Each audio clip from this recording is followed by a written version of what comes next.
I'm interested in what you guys think about Bitcoin's effect on culture, how it will affect things like art, how it will affect religion, how people think about society.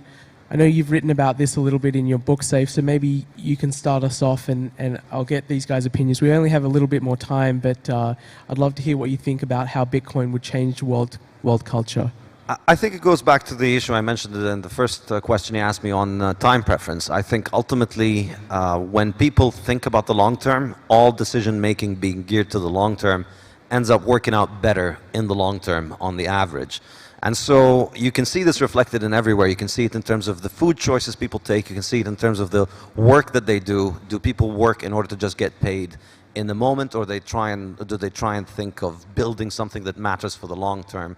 And you can see this in terms of art. In periods when we had hard money, art was built over a long time, and it required a lot of skill and dedication and craft in order to be built, and it lasted for a long time.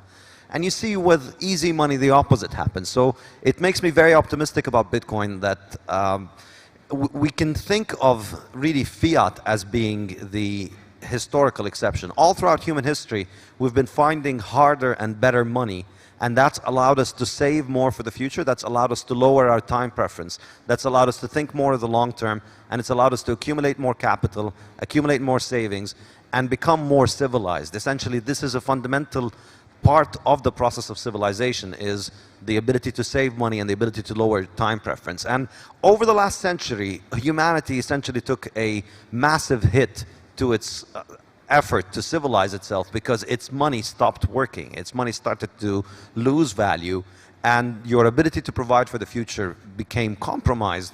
And I think, you know, this is really the legacy of fiat. I think the world that we live in today, the high time preference that we see pervasive in all kinds of human decision making all around, this I think is a function of fiat. And I discuss this in my forthcoming book, The Fiat Standard, where I talk about this in depth. But I'm really optimistic that Bitcoin can bring us back to a process of civilization and lead to a human flourishing again, as we saw under the gold standard in many ways. So we've run out.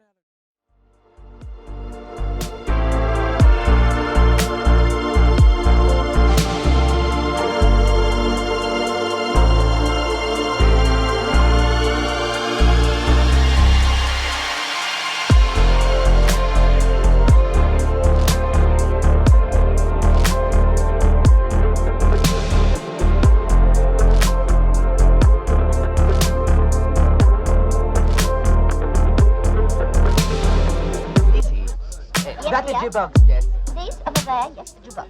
Very sure.